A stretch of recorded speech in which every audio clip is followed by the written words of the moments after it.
こんにちは。ぽっちゃり体型のファッションエディター高橋かな子です。今回は私がコンプレックスにしている下腹を隠すために愛用している秘密のパンツについて紹介したいと思います。こうやってパンツを履いているところを見ると、一見ぽっちゃり体型の割にはそこまで下腹が出ているようには見えないかもしれませんが、実はこんなに下腹が出ています。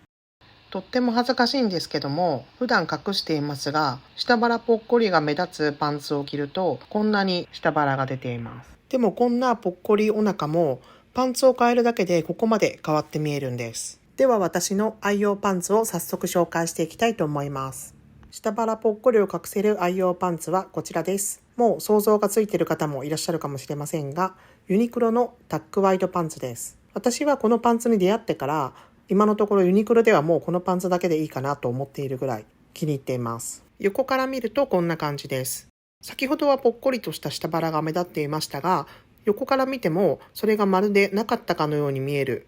それがこのユニクロのタックワイドパンツのすごいところです。ではなぜユニクロのタックワイドパンツがここまで下腹を隠せるのでしょうか。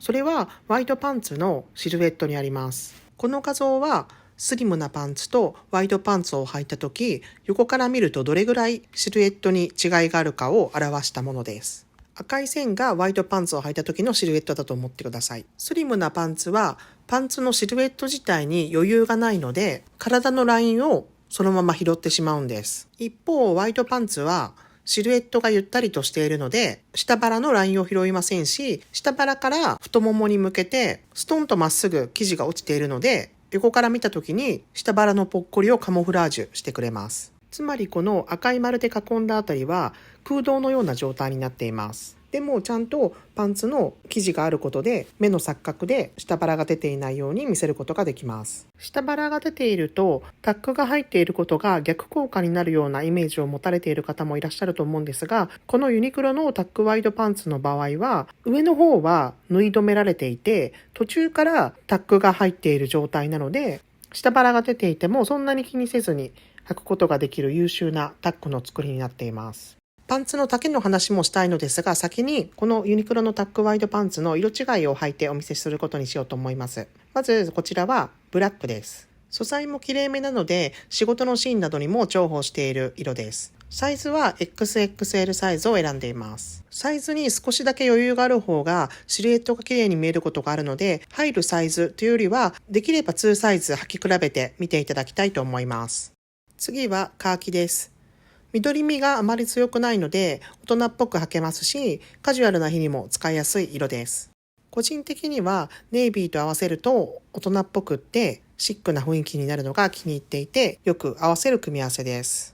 この秋に仲間入りした新色のブラウンも欲しいなと思っていたんですけども、私が今住んでいるカナダでは売っていなくって、日本に一時帰国したら買いたいなと思っています。ブラウンのパンツって持っていないので重宝してくれそうな気がしています。次はグレーです。このユニクロのタックワイドパンツが発売した頃、グレーがちょうどトレンドカラーだったからというのもあるんですが、このグレーはすぐ売り切れて再入荷するまでなかなか買えなかった記憶があります。もしこのユニクロのタックワイドパンツで一色買うなら、まずはグレーをおすすめします。青みのあるブラウンでモノトーンのコーディネートにも合うし、綺麗な色のトップスとも合うし、どんな色とも合わせやすいからです。最後はユニクロのタックワイドパンツを選ぶときに一番大事かもと思っているポイントを紹介したいと思います。それは裾の長さのことです。私は身長が164センチで、足は決して長くない、むしろ短い方だと思うんですけども、長め丈のものを選んでいます。こちらと比べてみてください。こちらはユニクロのタックワイドパンツの通常丈のものを履いています。一見パンツの裾が床にギリギリつくかつかないかぐらいでちょうどいい感じに見えるかもしれないんですけども、より足をすっきりと長く見せてぽっちゃり体型をバランスよく見せるには、もう少しパンツが長い方が実はいいんです。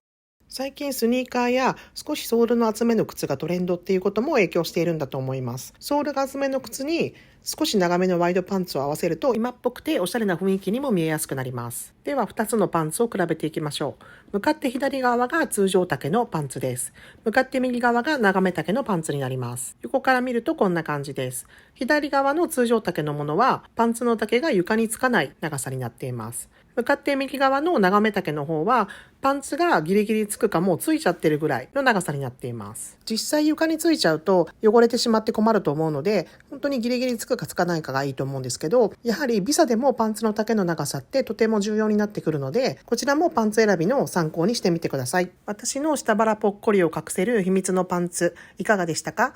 最後まで見てくださってありがとうございました。バイバイ。